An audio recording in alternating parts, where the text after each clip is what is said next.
ఉమ్మడి మెదక్ జిల్లా ఇన్ఛార్జి మంత్రి అయిన వివేక్ వెంకటస్వామి ప్రజల సమస్యలు తీర్చడానికి ఇన్ఛార్జిగా ఉంటారో, సీఎం అబద్దాల ప్రచారానికి ఇన్ఛార్జిగా ఉంటారో తెలుసుకోవాలని బీఆర్ఎస్ నాయకులు పాల సాయిరాం, శ్రీహరి యాదవ్ అన్నారు. సిద్దిపేటలోని ఎమ్మెల్యే క్యాంప్ కార్యాలయంలో ఏర్పాటు చేసిన మీడియా సమావేశంలో బీఆర్ఎస్ నాయకులు ఎల్లారెడ్డి, సోమిరెడ్డితో కలిసి వారు మాట్లాడారు. రేషన్ కార్డుల విషయంలో ఇన్ఛార్జి మంత్రి వివేక్ మాట్లాడింది పూర్తిగా అవాస్తవం అన్నారు. గత ప్రభుత్వ హయాంలో 6,70,000 రేషన్ కార్డులు మంజూరు చేసినట్లు గుర్తు చేశారు.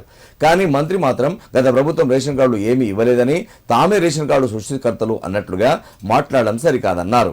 ఇకనైనా ఇన్ఛార్జి మంత్రి వివేక్ వెంకటస్వామి తన తీరు మార్చుకొని జిల్లా అభివృద్ధిలో పాలు పంచుకోవాలని కోరారు. ఈ కార్యక్రమంలో బీఆర్ఎస్ నాయకులు సుందర్, మోయిస్, బాలమల్లు, రాములు, ఆంజనేయులు, సాయి ప్రేమ్, శ్రీనివాస్ రెడ్డి, బాబు పాల్గొన్నారు.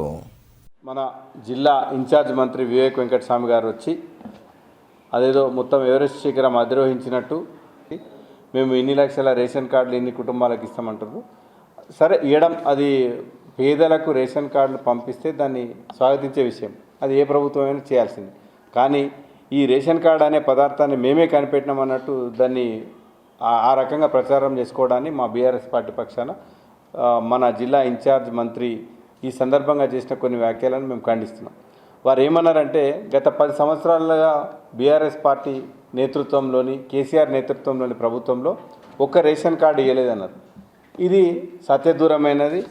మా ప్రభుత్వం నేతృత్వం వహించినప్పటి నుంచి ప్రతి ఆర్థిక సంవత్సరంలో 16, 17, 17, 18 ఈ రకంగా 2022-23 వరకు 6,47,499 రేషన్ కార్డులను కేసీఆర్ నేతృత్వంలోని ఈ గులాబీ జెండా ప్రభుత్వం, బీఆర్ఎస్ ప్రభుత్వం ఈ పేద ప్రజలకు ఇచ్చింది.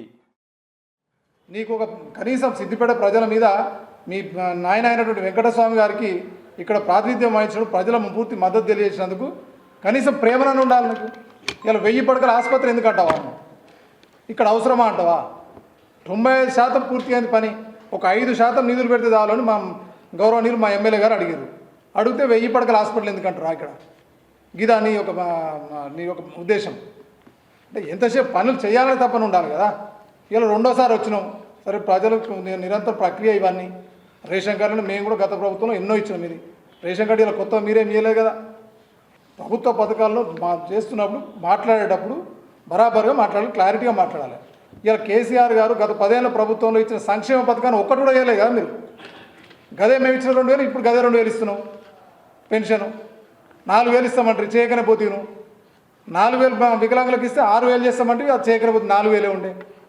ఇలా ఎక్కడ ఏ పథకం ఉండదు. తులం బంగారం అంటే 1,00,000 కళ్యాణ లక్ష్మితో పాటు తులం బంగారం ఇస్తామంటే ఎక్కడ పోయింది? అవన్నీ ఏ పథకం కూడా లేదు కదా. ఒక్క పథకాన్ని నువ్వు అప్పులు 2 లక్షల కోట్లు అప్పులు చేతివి. ఇలా ఎక్కడ ప్రజలకు నువ్వు ఏం చేసినావు? గతంలో ఉన్న సంక్షేమ పథకాలన్నీ తీసి చెర్ల పడేసినావు.